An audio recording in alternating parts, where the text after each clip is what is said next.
Hello everybody. I got up close to the ocean today by a chance.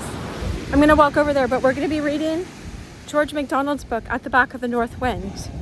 Right? Look at the wind.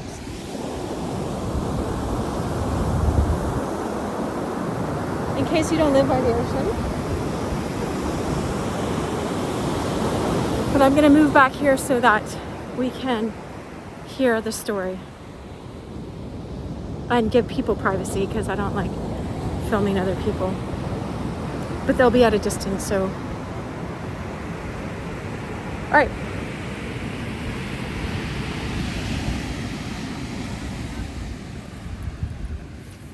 I hope you're doing well. We had just ended the story where they had got to London. Now, if you haven't, C.S. Lewis said that George MacDonald he considered him a spiritual master, like someone that really taught him about Christianity. Never was there someone closer to Christ, he said, than George MacDonald, than the writings of George MacDonald. And so he learned so much from him. And I have as well. I just love him. And so we're going to enter back into this fiction child's book. But if you read Tolkien's essay on fairy stories, you know that fairy stories are not made for children. They're made for all of us to learn. Just like the parables of Jesus, they're telling us higher truths about the spiritual world that our egotism can't always get because we're locked into this world sometimes. So hold on, I'm getting my phone free. I forgot to take it free from the case. All right, so let's start here. Welcome. All right, welcome. So I don't know why it did that, but here, I think people are anonymous. Okay. So we'll see where we are. They just got back to London. This was written in the 1800s, so it's free copyright. But Diamond is the character, the little boy's character, and his father had lost his job because a ship at sea had not made it to shore, and so Diamond's father was a cabbie for this man, and their horse was named Diamond. And so the man had lost all his fortune when the shipwreck had happened, and that's where we are. That's enough, I think, to take us back to where we are. Oh, so chapter 16. Diamond makes a beginning. The wind blew loud, but Diamond slept a deep sleep and never heard it. My own impression is that every time when Diamond slept well and remembered nothing about it in the morning, he had been all that night at the back of the north wind. Okay, so in the last chapter, the one before, the last video, the one before, he had gone to the back of the north wind. He had an ailment that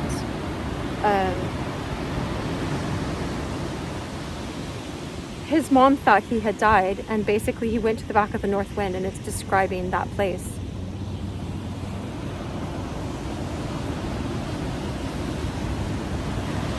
I'll just leave it at that. I'm gonna do this for a second. Okay, so I am almost sure that was how he woke so refreshed and felt so quiet and hopeful all day. Oops. Indeed, he said this much, though not to me, that always, here, I'll do it like this.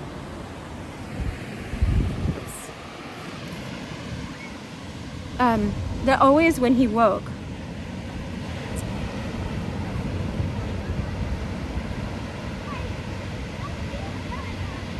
from such a sleep, there was a something in his mind. He could not tell what. Could not tell whether it was the last far-off sounds of the river dying away in the distance, or some of the words of the endless song his mother had read to him on the seashore. That was in the last video. If you want to, welcome here, you guys. Welcome, everyone. But if you want to go to the last video, there's a long poem that the mom had read from a book that they had just found on the beach. So sometimes these synchronicities happen. And he was telling his mom, that's the same song as the river sang in the back of the north wind.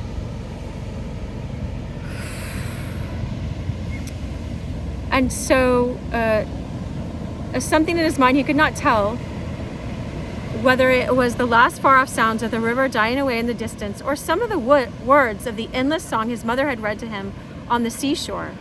Sometimes he thought it must have been the twittering of the swallows over the shallows, you know, but it may have been the chirping of the dingy sparrows picking up their breakfast. All right.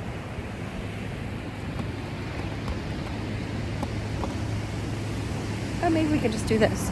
Perfect.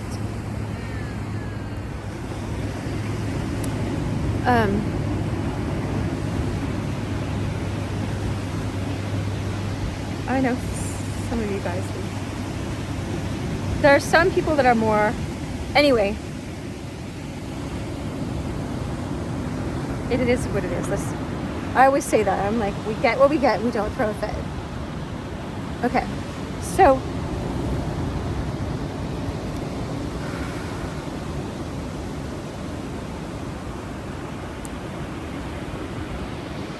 in picking up their breakfast in the yard, how can I tell? I don't know what I know. I only know what I think. And to tell the truth, I am more for the swallows than for the sparrows. When he knew he was coming awake, he would sometimes try hard to keep hold of the words of what seemed a new song. One he had not heard before, a song in which the words and the music somehow appeared to be all one. But even when he thought he had got them well fixed in his mind, ever as he came awaker, says that right, as he would say, one line faded away out of it, and then another, till at last there was nothing left but some lovely picture of water or grass or daisies, or something else very common, but with all the commonness polished off it, and the lovely soul of it, which people so seldom see, and alas, yet seldomer believe in, shining out. But after that, he would sing the oddest, loveliest little songs to the baby.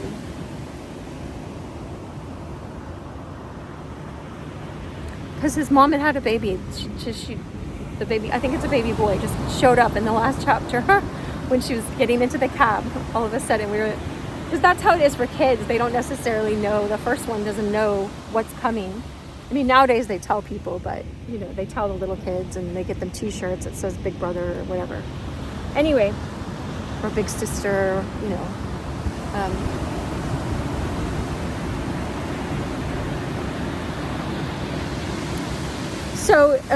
but after that, he would sing the oddest, loveliest little songs to the baby, of his own making, his mother said.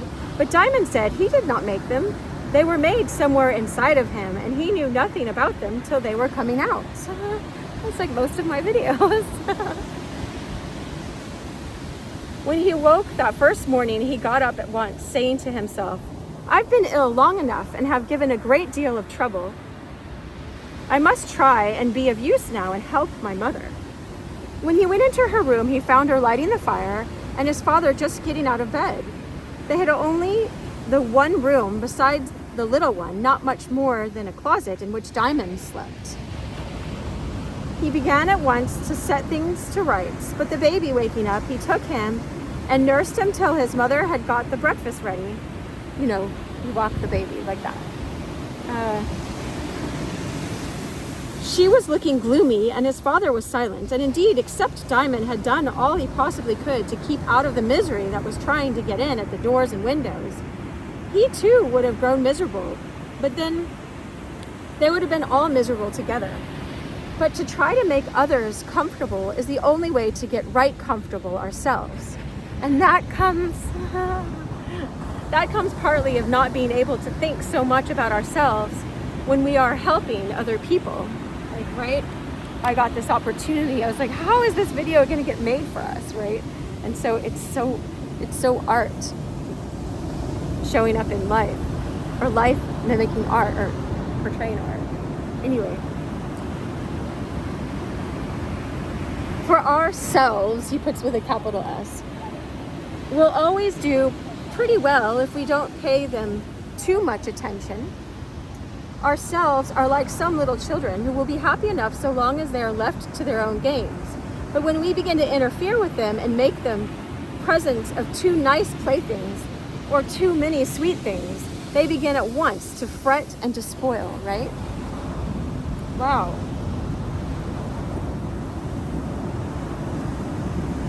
It just reminds me of the chapter on love, 1 Corinthians 13. Something about love does not fret. That's just someone's translation of the Greek. It doesn't fuss or fret. Something like that.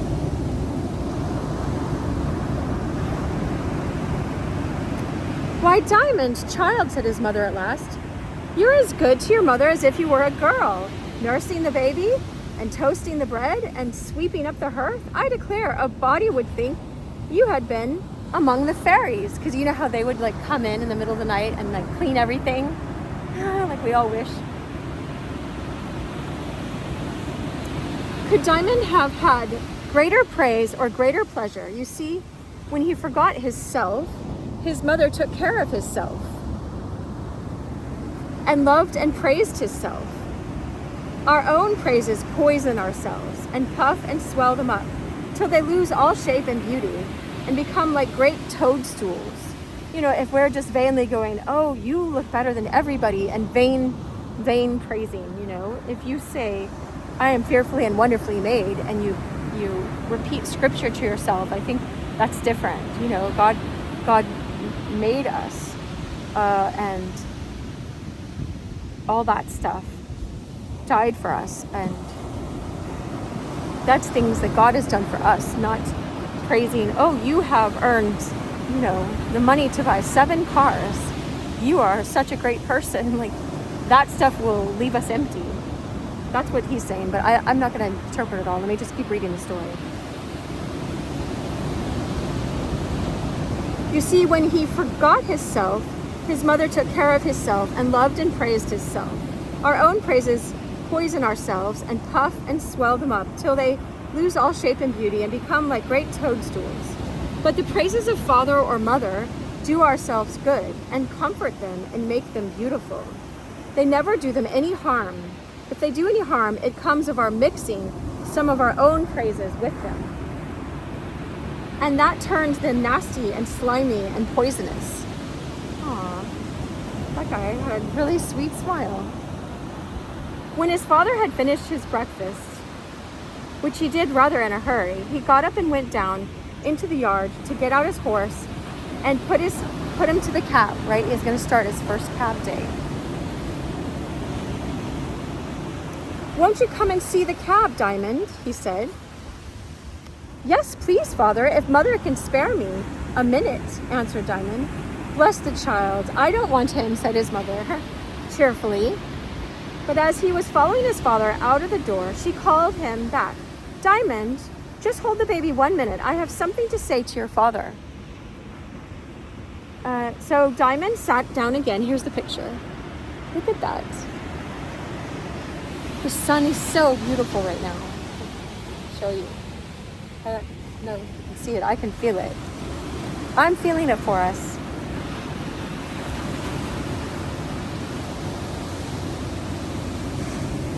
So Diamond sat down again, took the baby in his lap, and began poking his face into its little body, laughing and singing all the while, so that the baby crowed like a little bantam.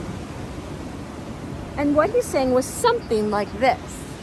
I love this. Tolkien does this in The Hobbit, or he's like, the song he came up with, it was something like this. It was much better. It's like the best song in the world tribute. Such nonsense to those who couldn't understand it, but not to the baby, who got all the good in the world out of it, right? A baby is not gonna, it just goes straight into the essence of the baby. But anyway, babies a-sleeping, wake up, baby, for all the swallows are the merriest fellows, and have the yellowest children, who would go sleeping and snore like a gaby, disturbing his mother and father and brother, and all abhorring their ears with his snoring, snoring, snoring, for himself and no other, for himself in particular. Wake up, baby, sit up perpendicular. Hark to the gushing, hark to the rushing, where the sheep are the woolliest, and the lambs the unruliest, and their tails the whitest, and their eyes the brightest. The baby is the bonniest, the baby is the funniest, the baby is the shiniest, the baby is the tiniest, and baby the merriest, and baby the worriest of all the lambs that plague their dams, and mothers the whitest of all the dams that feed the lambs. That's like their mothers, right? Like how you see, like madame, that feed the lambs, that go cropping without stopping. The fathers the best of all the swallows that build their nests out of the shining shallows. And he has the merriest children, that's baby and diamond, diamond and baby, baby and diamond and baby. Here Diamond's knees went off in a wild dance which tossed the baby about and shook the laughter out of him in immoderate peals of laughter, right? His mother had been listening at the door to the last few lines of his song and came in with tears in her eyes. She took the baby from him, gave him a kiss, and told him to run to his father. By the time Diamond got into the yard, the horse was between the shafts and his father was looping the traces on. Diamond went round to look at the horse. The sight of him made him feel very queer. He did not know much about different horses, and all other horses than their own were very much the same to him. But he could not make it out. This was Diamond, and it wasn't Diamond. Diamond didn't hang his head like that. And yet, the head that was hanging was very like the one that Diamond used to hold so high. But he had been sold for very cheap and not eaten very much for a while. And so there's a country song that goes, "That don't sound like you." And it's talking about a girl this happened to, the same thing. He's like, why aren't you holding your head up high? I heard it in where you buy, like a convenience store. I think that's where I heard it. I don't know where I first heard it, but I put it on my playlist after that. It's a good song about coming back to your real self, the one that God made you. Anyway, I'll keep going. I'll let the story tell itself. So this was Diamond, and it wasn't. Diamond didn't hang his head like that. Yet the head that was hanging was very like the one that Diamond used to hold so high. Diamond's bones didn't show through his skin like that, but the skin they pushed out of shape was so very like Diamond's skin, and the bones might be Diamond's bones, for he had never seen the shape of them before, so he's very gaunt now because he hadn't been fed well. But when he came round in front of the old horse and he put out his long neck and began sniffing at him and rubbing his upper lip and his nose on him, then Diamond saw it could be no other than Diamond. And he did just as his father had done before, put his arms round his neck and cried, but not much, you cry. Because he felt for the horse, obviously. "Ain't it jolly, father," he said. "Was there ever anybody so lucky as me, dear old Diamond?" And he hugged the horse again and kissed both his big hairy cheeks. He could only manage one at a time, however. The other cheek was so far off on the other side of his big head. His father mounted the box with just the same air as Diamond thought, with which he had used to get upon the coach box. And Diamond said to himself, "Father's as grand as ever, anyhow." He had kept his brown livery coat, only his wife had taken the silver buttons off and put brass ones instead, because they did not think it polite to Mr. Coleman and his fallen fortunes to let his crest be seen upon the box of a cab. Old Diamond had just kept his collar, and that had the silver crest upon it still, for his master thought nobody would notice that, and so let it remain for a memorial of the better days of which it reminded him, not unpleasantly, seeing it had been no fault either of his or the old horses that they had come down in the world together. Wow, look at the waves coming in.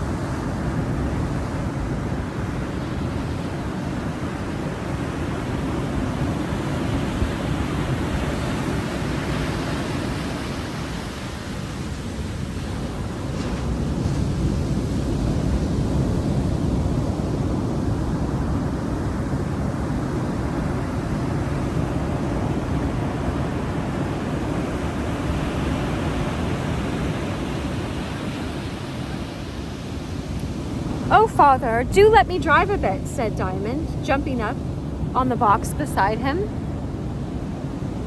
His father changed places with him at once, putting the reins into his hands. Diamond gathered them up eagerly. "Don't pull at his mouth," said his father. "Just feel at it gently to let him know you're there and attending to him. That's what I call talking to him through the reins." Wow.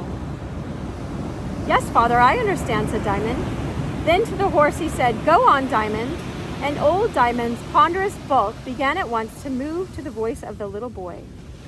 But before they had reached the entrance of the mews, M-E-W-S,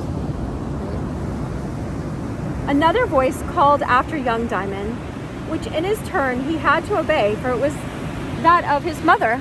So he's driving the horse, but his mother got a hold of him, right?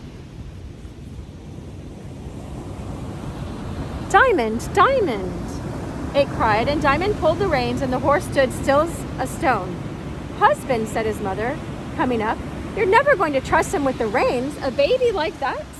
Oh, look at that. The dad's got to give courage. That's part of their job. To, jump out to father, right? I mean, I had to do that some too, but anyway.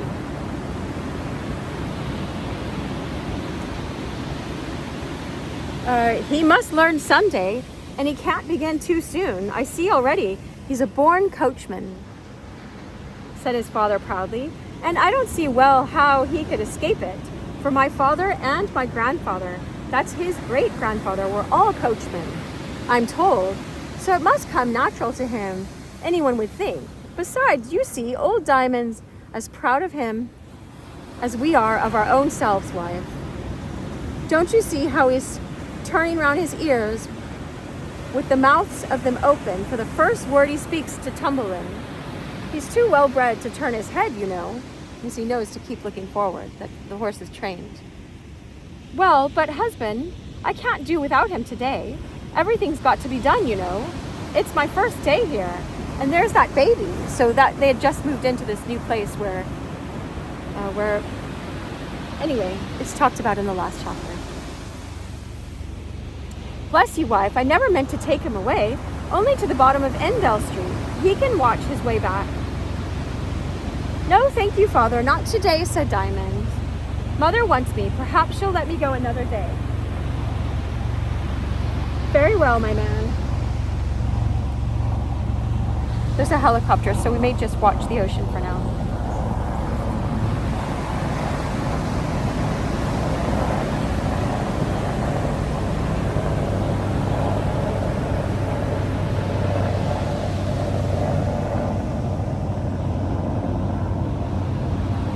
"Very well, my man," said his father, and took the reins which Diamond was holding out to him.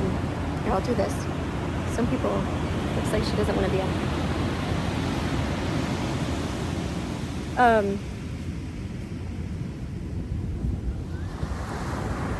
Which Diamond was holding out to him. Diamond got down, a little disappointed, of course, and went in with his mother, who was too pleased to speak. She only took hold of his hand as tight as if she had been afraid of his running away, instead of glad that he would not leave her.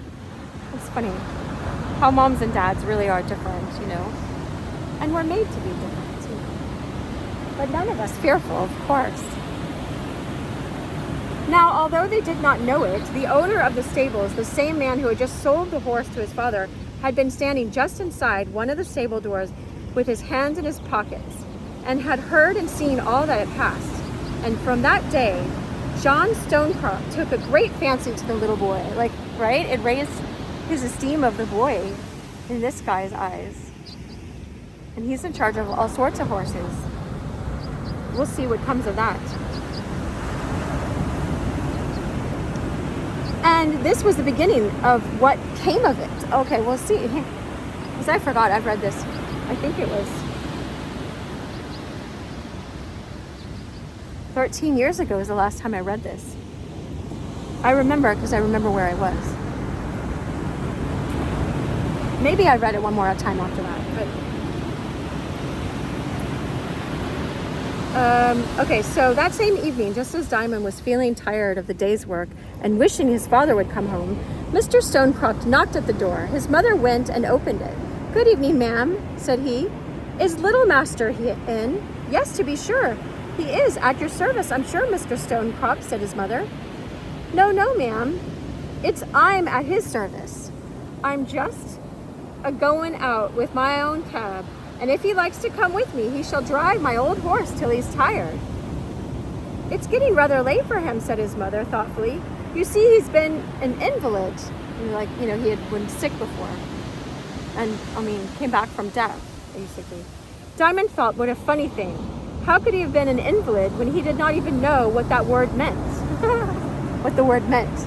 But of course, his mother was right. Oh well, of course his mother was right? Because she knows moms have to have some room to be moms. "Oh, well," said Mr. Stonecrop, "I can just let him drive through Blossomberry Square, and then he shall run home again." "Very good, sir, and I'm much obliged to you." "Okay," said his mother, and Diamond, dancing with delight, got his cap, put his hand in Mr. Stonecrop's, and went with him to the yard. He was a good friend of the father's, well known by now. And they lived in his building. It was his building they lived in, right? And so, anyway, and went with him to the yard where the cab was waiting. He did not think the horse looked nearly so nice as Diamond, nor Mr. Stonecrop nearly so grand as his father, but he was none the less pleased. He got up on the box, and his new friend got up beside him. "What's the horse's name?" whispered Diamond, as he took the reins from the man. "It's not a nice name," said Mr. Stonecrop.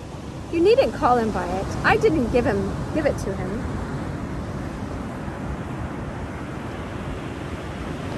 "He'll go well enough without it. Give the boy a whip, Jack. I never carries one when I drives old." And there's no way I'm seeing this. He didn't finish the sentence. Jack handed Diamond a whip, and which, by holding it half down the stick, he managed just to flack the haunches of the horse, and away he went.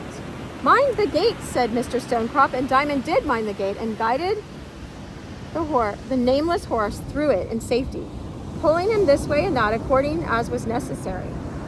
Diamond learned to drive all the sooner that he had been accustomed to do what he was told, and could obey the smallest hint in a moment. Nothing helps one to get on like that. Some people don't know how to do what they are told, and they have not been used to it, and they neither understand quickly nor are able to turn what they do understand into action quickly. All right. There's a lot of sayings that say, what matters is how quickly you will obey. Once you know it is the voice of God, something like this. With an obedient mind, one learns the rights of things fast enough, for it is a law of the universe, and to obey is to understand. So George MacDonald talks about this all the time. When you start going the way that you're directed to go, it opens up more doors for you to have more wisdom and more understanding about the next steps.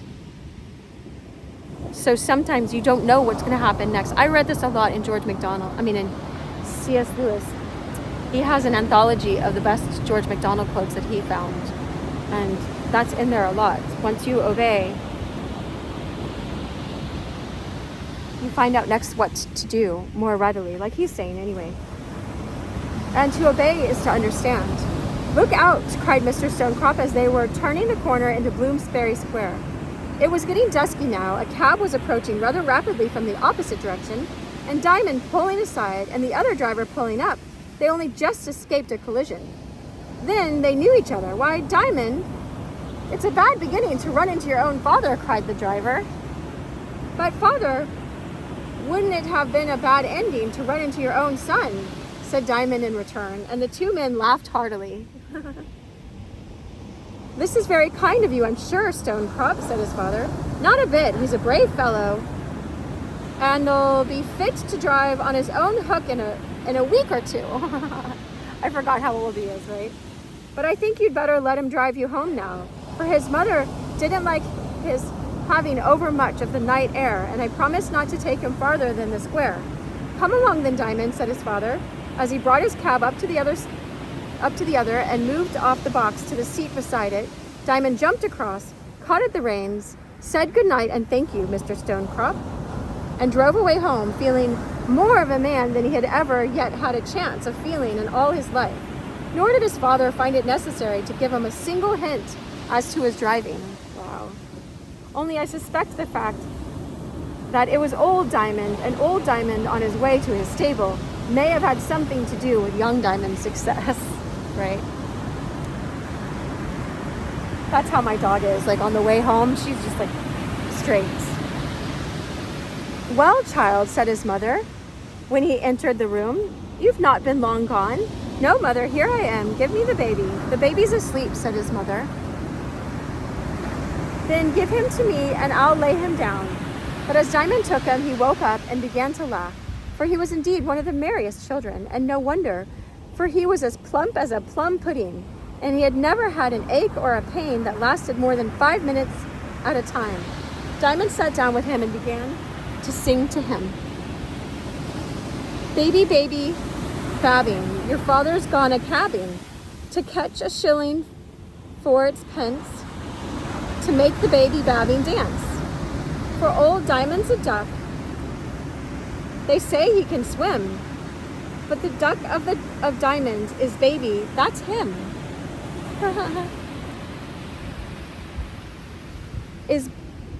And of all the swallows and the merriest fellows that bake their cake, with water they shake out of the river, flowing forever, and make dust into clay on the shiniest day. Wait, I'll show you the shiny. Look at the sun. I'm going to turn it to that. I love the sun reflecting on the water.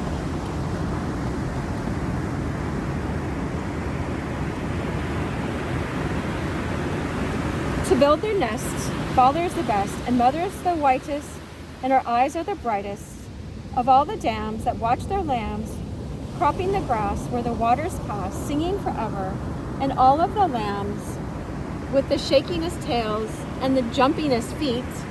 Baby's the funniest, baby's the bonniest, and he never wails, and he's always sweet.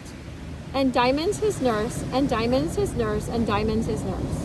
When Diamond's rhymes grew scarce, he always began dancing the baby. Some people wondered that such a child could rhyme as he did, but his rhymes were not very good, for he was only trying to remember what he had heard the river sing at the back of the north wind.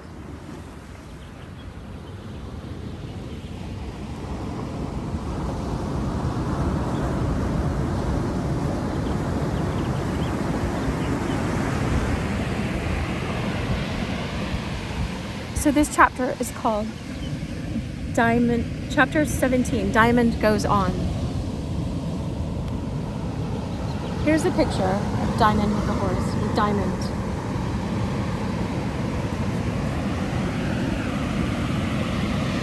Diamond became a great favorite with all the men above the Meuse.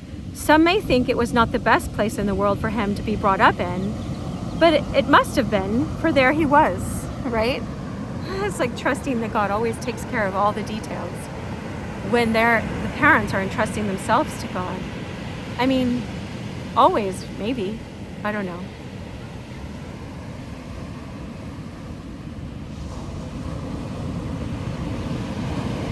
Faith isn't easy, you know? Who said it would be?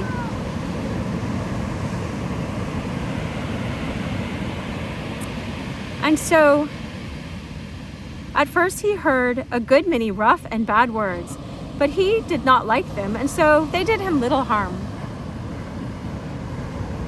He did not know in the least what they meant, but there was something in the very sound of them and in the tone of voice in which they were said, which Diamond felt to be ugly. So they did not even stick to him, not to say get inside of him, like, inside him. So they didn't stick or get inside. Like, we can internalize things, and there's some things we ought not to do.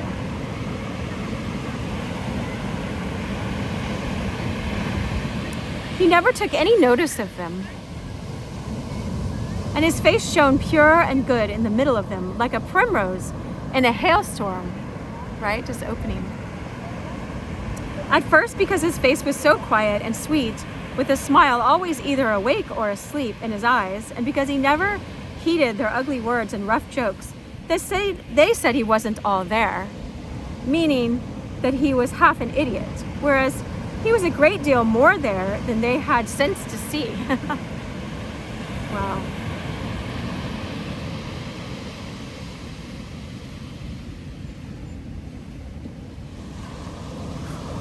And before long, the bad words found themselves ashamed to come out of the men's mouths when Diamond was near.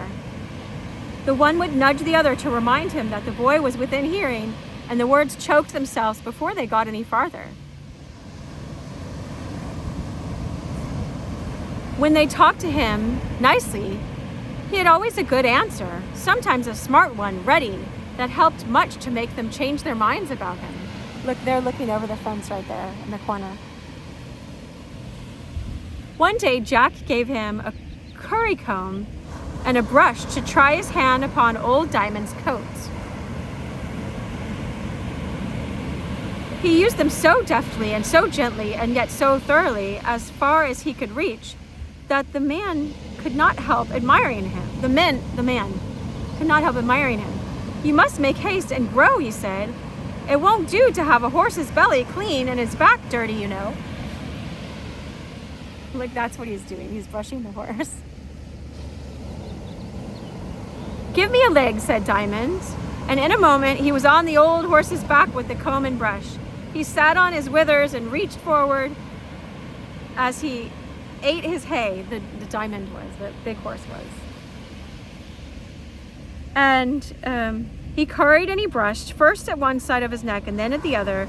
When that was done, he asked for a dressing comb. And hold on one second. And combed his mane thoroughly. Then he pushed himself onto his back and did his shoulders as far down as he could reach. And then he sat on his croup and did his back and sides, and he turned round like a monkey and attacked his hindquarters and combed his tail. The last was not so easy to manage, for he had to lift it up every now and then, and old Diamond would whisk it out of his hands. Once he sent the comb flying out of the stable door, to the great amusement of the men. But Jack fetched it again, and Diamond began once more, and did not leave off until he had done the whole business fairly well, if not in first-rate, experienced fashion. All the time the old horse went on eating his hay, but with an occasional whisk of his tail, when Diamond tickled or scratched him, took no notice of the proceeding. But this was all a pretense, for he knew very well who it was that was perched on his back, rubbing away at him with the comb and the brush. So he was quite pleased and proud, and perhaps said to himself something like, "I'm a stupid old horse who can't brush his own coat, but there's my young godson on my back, cleaning me like an angel," right?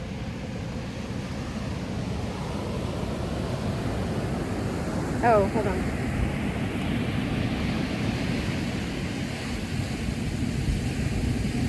I won't vouch for what the old horse was thinking, for it was very difficult to find out what any old horse is thinking. Anyway, I won't say. "Oh dear," said Diamond when he had done. "I'm so tired," and he laid himself down at full length on old Diamond's back. By this time, all the men in the stable were gathered about the two Diamonds, and all much amused. One of them lifted him down, and from that time, he was a greater favorite than before. And, because always you see that, when someone's doing the same job that you have to do all the time, you have a respect for them because you know how hard that job is. It's like when I'm running here on the beach or something, and I'm running next to someone else that comes the other way, we're all we give the nod of you know how to run too, or we do that when we're roller skating as well, because it's such a fun thing too, and we're so happy for the other people that get to roller skate. But anyway, you know what it is. And so he was a greater favorite than before, and if ever there was a boy who had a chance of being a prodigy at cab driving, Diamond was that boy. For the strife came to be who should have him out with him on the box. His mother, however, was a little shy of the company for him, and besides, she could not always spare him. Also, his father liked to have him himself when he could, so that he was more desired than enjoyed among the cabmen. But one way and another, he did learn to drive all sorts of horses and to drive them well. And that through the most crowded streets in London City. They called it London City back then. Of course, there was the man always on the box seat beside him. But before long, there was seldom the least occasion to take the reins out of his hands. For one thing, he never got frightened and consequently was never in too great a hurry. You see what happens when you get in a hurry. Oh, look.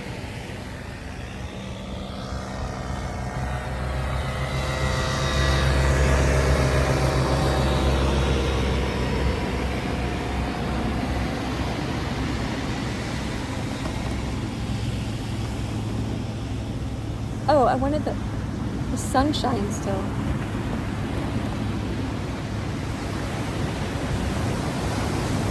All right, so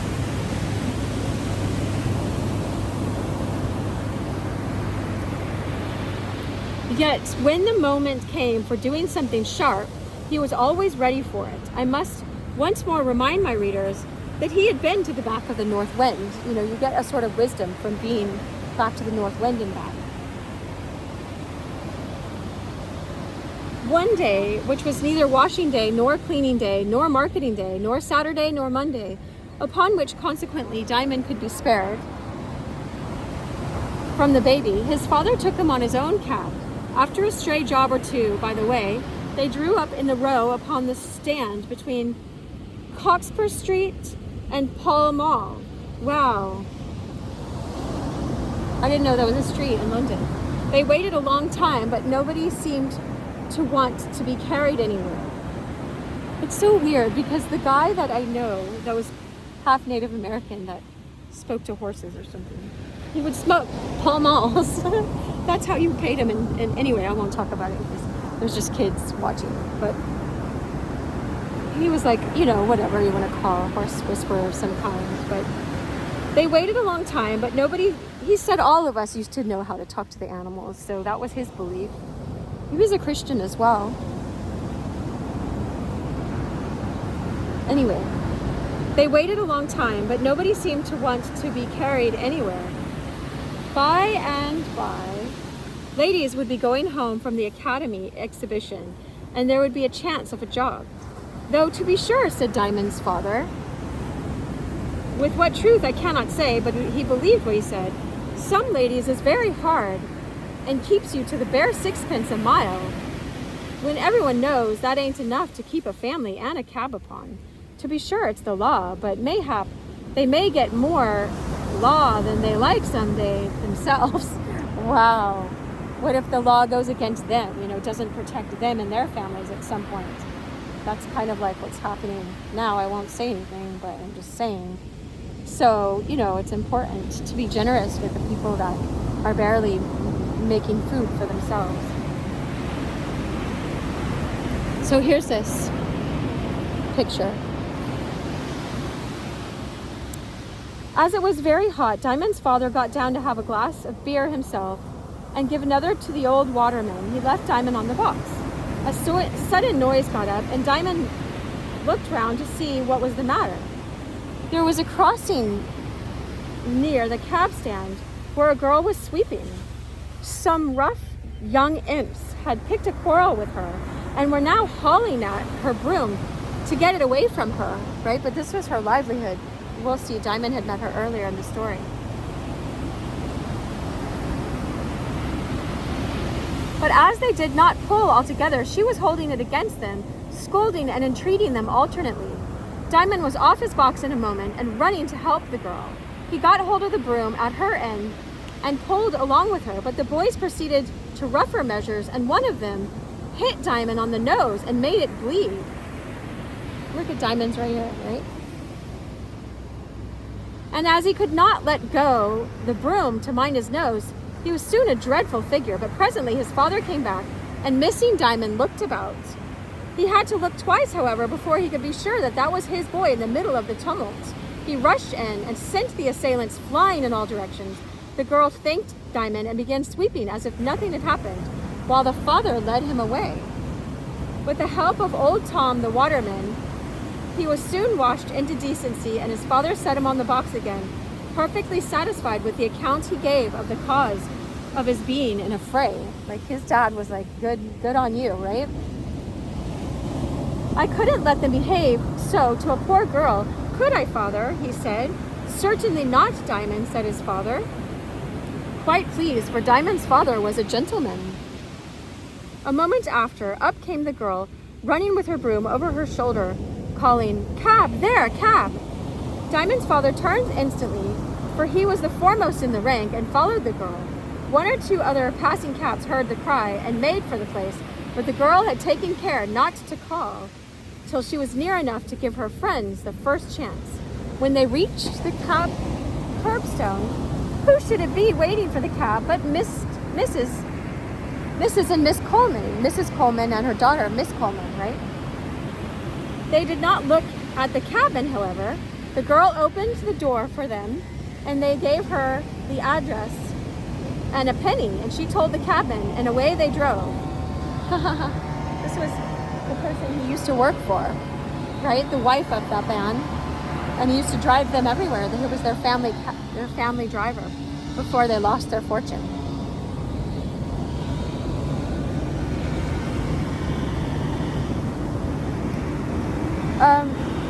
And away they drove. When they reached the house, Diamond's father got down and rang the bell. As he opened the door of the cab, he touched his hat, as he had been wont to do, you do that. The ladies both stared for a moment and then exclaimed together, "Why, Joseph, can it be you?" I didn't know his father's name yet. "Yes, ma'am, yes, miss," answered he again, touching his hat with all the respect he could possibly put into the action. "It's a lucky day which I see you once more upon it." "Who would have thought it?" said Mrs. Coleman. "It's changed times for both of us, Joseph, and it's not very often we can have a cab even, but you see, my daughter is still very poorly, like she couldn't walk, and she can't bear the motion of the omnibuses. Indeed, we meant to walk a bit first before we took a cab, but just at the corner, for as hot as the sun was, a cold wind came down the street." Like the north wind, right? You guys know that. "And I saw that Miss Coleman must not face it, but to think that we should have fallen upon you of all the cabmen in London," right?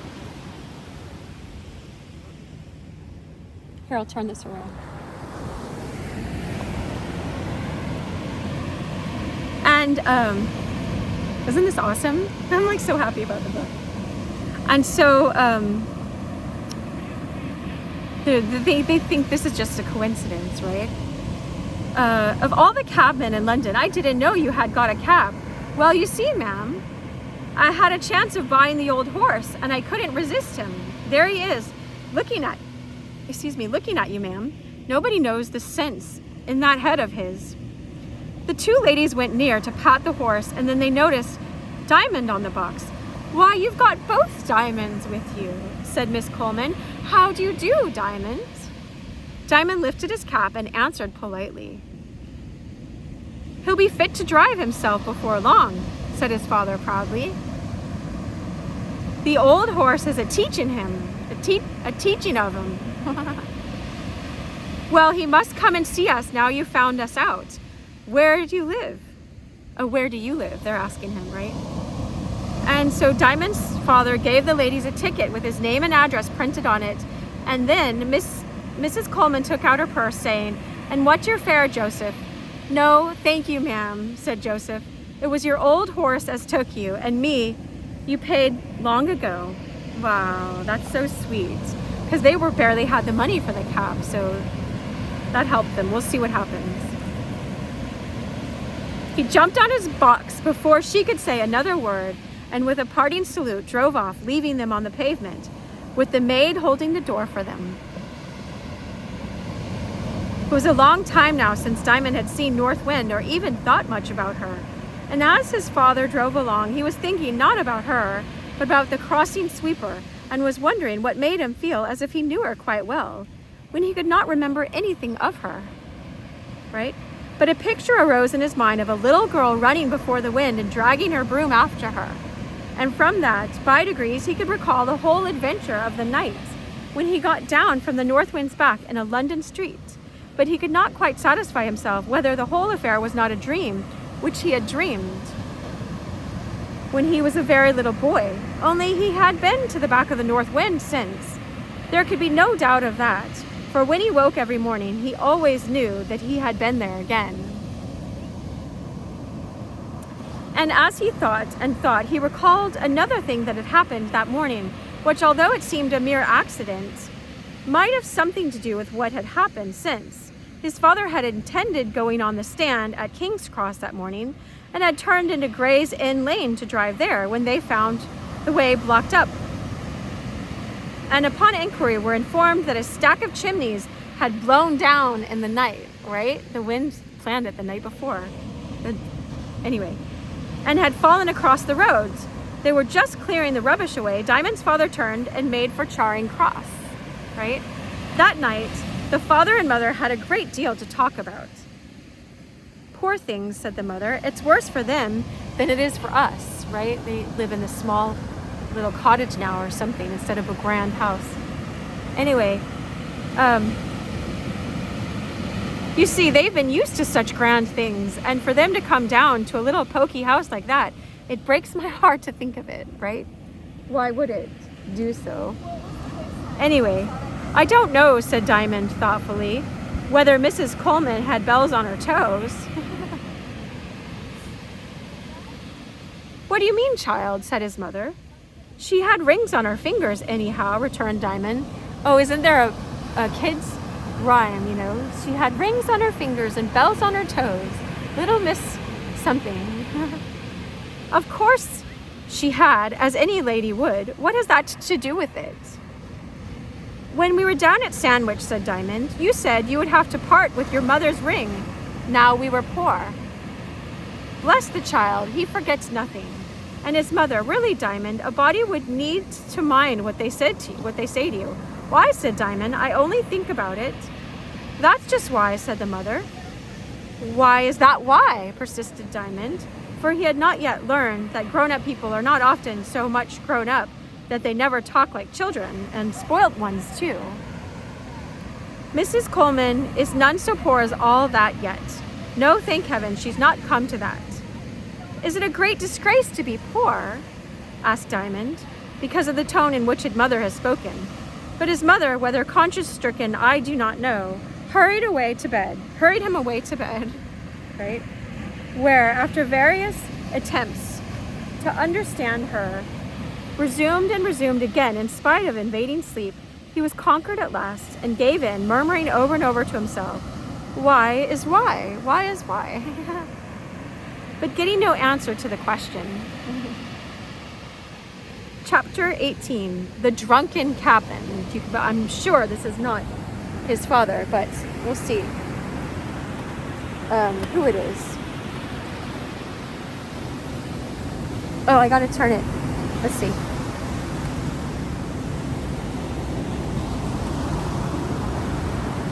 All right. A few nights after this, Diamond was up. Diamond woke up suddenly, believing he had heard the north wind thundering along. But it was something quite different. South wind was moaning round the chimneys, to be sure, for she was not very happy that night.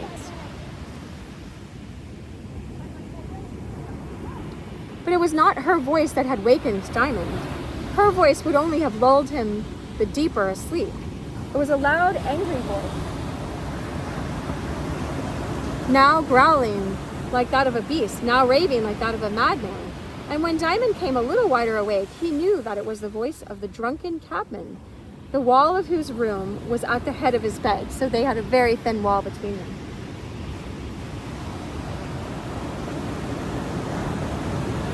It was anything but pleasant to hear, but he could not help hearing it. At length, there came a cry from the woman, and then a scream from the baby. Thereupon, Diamond thought it's time that somebody did something. And as himself was the only somebody at hand, he must go and see whether he could not do something. So So he got up and put on part of his clothes and went down the stair, for the cabman's room did not open upon the stair, and he had to go out into the yard and into the next door. This, fortunately, the cabman, being drunk, had left open. By the time he reached their stair, all was very still except the voices of the crying baby. Here's the picture. Maybe of him getting his shoes on, right?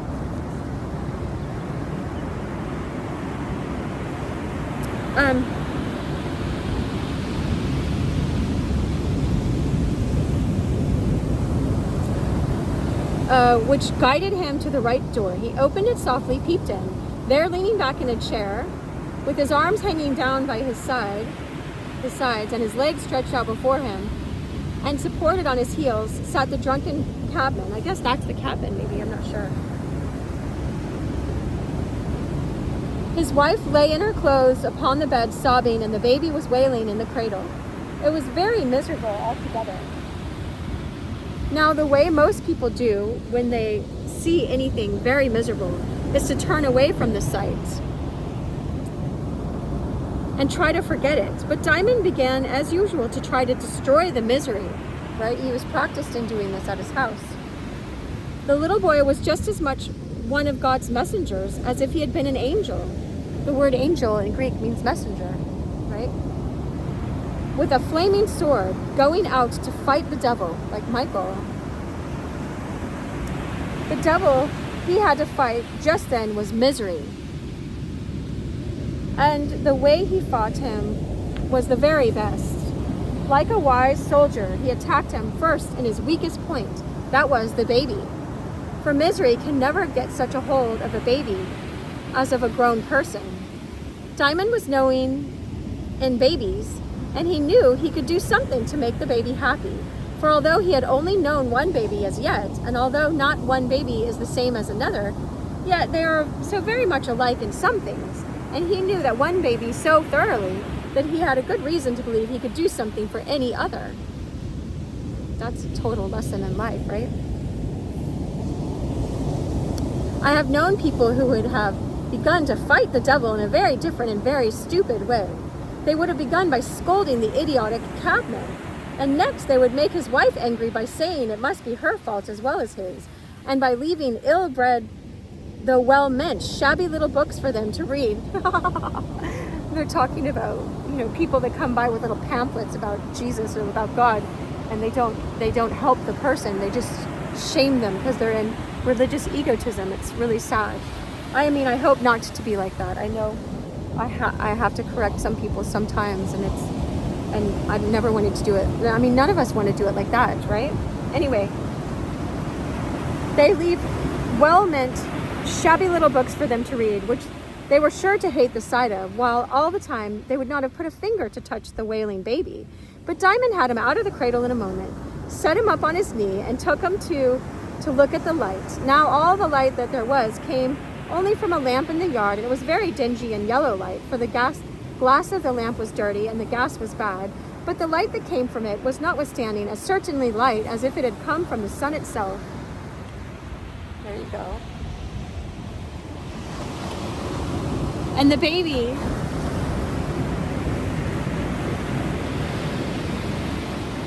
knew that and smiled to it, and although it was indeed a wretched room which that lamp lighted, so dreary and dirty and empty and hopeless.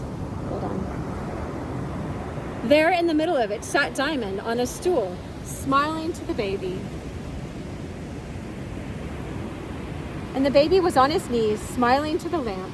The father of him sat staring at nothing, neither asleep nor awake, nor quite lost in stupidity either, for through it all he was dimly angry with himself, he did not know why. Because alcohol can give you impaired judgment, and so you don't see clearly, but you know something, you sense something, right?